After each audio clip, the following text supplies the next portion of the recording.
Assalamualaikum warahmatullahi wabarakatuh. Perkenalkan, nama saya Maria Ulfa. Saya mahasiswa semester 3 dari Prodi Pendidikan Bahasa dan Sastra Indonesia. Di sini saya akan menjelaskan tentang analisis buku teks Bahasa dan Sastra Indonesia Kurikulum 2013 tingkat SMA MA. Tugas mata kuliah telaah kurikulum dan buku teks dengan dosen pengampu Dr. Zahra Alwi, MPD, dan Ibu Etnalida, SPD, MPhum, PSD. Baik, selanjutnya saya akan menjelaskan tentang identitas buku. Judul buku, Bahasa dan Sastra Indonesia untuk SMA MA, kelas 10 Kurikulum 2013. Penulis, Endah Tripriyatni dan Titik Harsiati. Perancang kulit, BA Design. Dicetak, Mukti Indo Utama. Penerbit, PT Bumi Aksara, Kota Jakarta. Tahun terbit 2014. Ketebalan buku 186 halaman dan nomor edisi buku ISBN 978 602 217 326 lengkap. Selanjutnya ada di PowerPoint. Selanjutnya itu ada metode analisis. Metode yang digunakan pada analisis buku teks Bahasa dan Sastra Indonesia untuk tingkat SMA MA kelas 10 Kurikulum 2013 menggunakan metode deskriptif. Metode ini bertujuan untuk membantu mencari fakta-fakta yang dapat menginformasikan kaidah bahasa dan kualitas dari buku yang akan dianalisis. Sumber data yang digunakan dalam analisis ini adalah buku teks Bahasa dan Sastra Indonesia tingkat SMA MA kelas 10 Kurikulum 2013 penerbit Bumi Aksara. Baik, selanjutnya analisis buku teks menggunakan teori BSNP. Menurut BSNP dalam Mukhlis Mansyur 2010, buku ajar yang berkualitas wajib memenuhi 4 syarat kelayakan. Yang pertama itu kelayakan isi, kelayakan penyajian, kelayakan kebahasaan, dan kegrafikan. Untuk analisis buku teks kali ini, saya menggunakan aspek kelayakan bahasa dan kegrafikan. Alasan saya menggunakan teori BSNP, menurut saya, teori BSNP ini sangat baik digunakan untuk meneliti sebuah buku teks karena bisa menilai kekurangan dan kelebihan dari buku tersebut, dapat menjamin mutu peserta didik dalam menggunakan buku teks. Baik, kita masuk ke pembahasan aspek kelayakan bahasa. Yang pertama itu kelayakan bahasa. Dalam buku Bahasa dan Sastra Indonesia untuk SMA kelas 10 yang saya telah memiliki 5 bab untuk semester kedua. Pada pembahasan ini, saya memaparkan 3 bab untuk semester kedua. Analisis kebahasaan bab pertama. Pada bab pertama membahas materi tentang teks anekdot dan mengaitkannya dengan kehidupan sehari-hari. Penilaian kelayakan bahasa dengan menilai A. Kelugasan bahasa. Kelugasan bahasa dalam penyajian materi sudah cukup baik. Kalimat yang digunakan dapat memudahkan pemahaman para siswa yang membacanya. Contohnya itu terdapat pada halaman 7. Kalian diharapkan mampu membandingkan. Nah, di sini penulis menggunakan kata-kata yang lugas. Namun, penulis langsung memaparkan contoh tentang teks anekdot, baru menjelaskan pengertiannya. Kelugasan bahasa pada bab ini dapat dikatakan cukup baik. B. Kekomunikatifan bahasa. Kekomunikatifan bahasa tampak baik pada bab ini. Penggunaan kalimat perintah yaitu bacalah dan kalimat sapaan pada pembaca, kalian.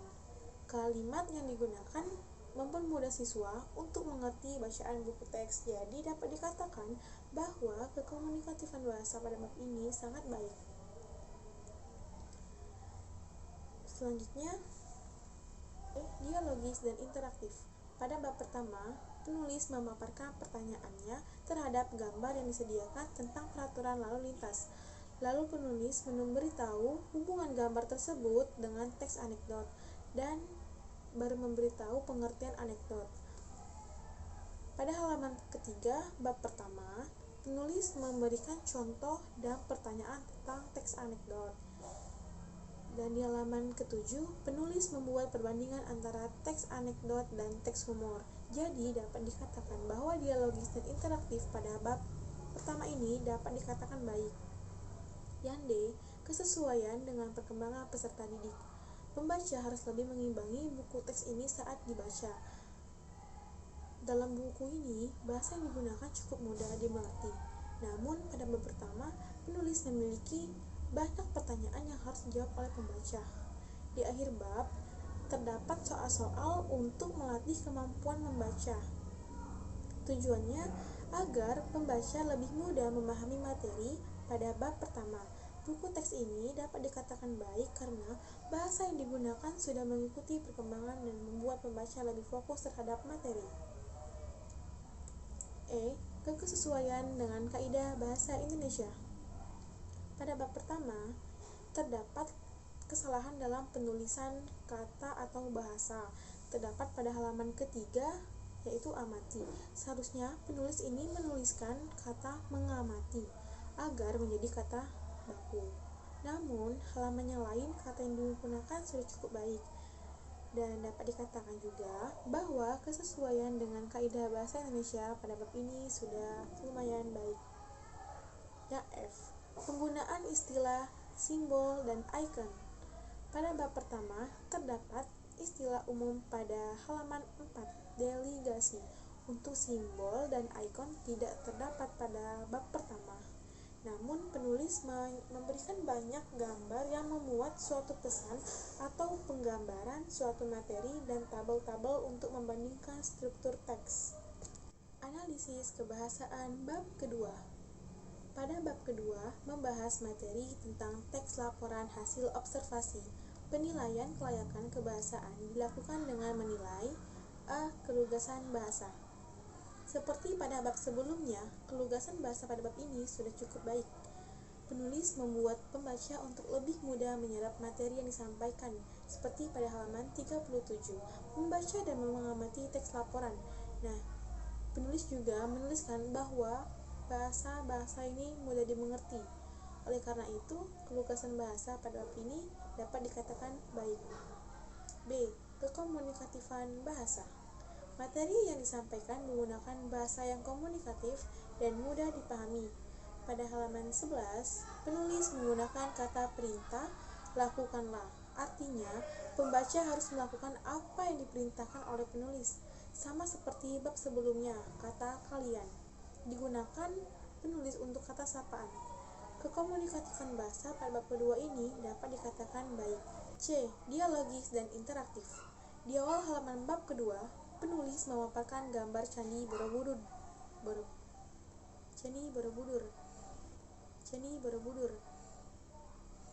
Maksud penulis agar pembaca bisa langsung memahami apa itu teks laporan hasil observasi. Penulis juga memaparkan pertanyaan untuk pembacanya agar lebih mengerti pada materi ini dan menunjang tingkat pemahaman pembaca terhadap materi ajar yang ditulis. Contohnya terdapat pada halaman ke-33. Tahukah kalian? Jadi dapat dikatakan baik untuk dialogis dan interaktif pada bab ini. D. Kesesuaian dengan perkembangan peserta didik. Dalam bab kedua, penulis menggunakan bahasa yang sesuai dengan perkembangan peserta didik. Karena penulis menggunakan bahasa yang mudah dimengerti oleh peserta didik. Penulis menggunakan ilustrasi gambar, jadi lebih memudahkan peserta didik untuk memahami materi. Di akhir bab pada halaman 71, terdapat juga latihan soal untuk peserta didik. Kesesuaian dengan perkembangan peserta didik dapat dikatakan baik pada bab kedua. E. Kesesuaian kaidah dengan bahasa Indonesia. Setelah diamati dengan baik, dalam buku ini penulis telah memperhatikan penulisan dengan kaidah-kaidah bahasa Indonesia. Namun, ada kata yang kurang, yaitu kata benang. Alangkah baik jika kata tersebut diganti dengan kata pikiran. Dapat dikatakan bahwa kesesuaian kaidah dengan bahasa Indonesia ini lumayan baik. Penggunaan istilah, simbol, dan ikon.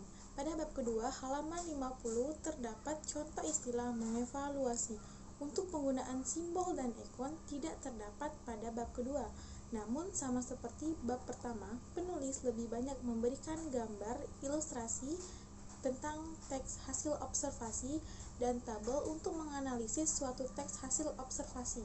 Jadi, penggunaan istilah, simbol, dan ikon pada bab ini dapat dikatakan cukup baik. Analisis kebahasaan bab ketiga.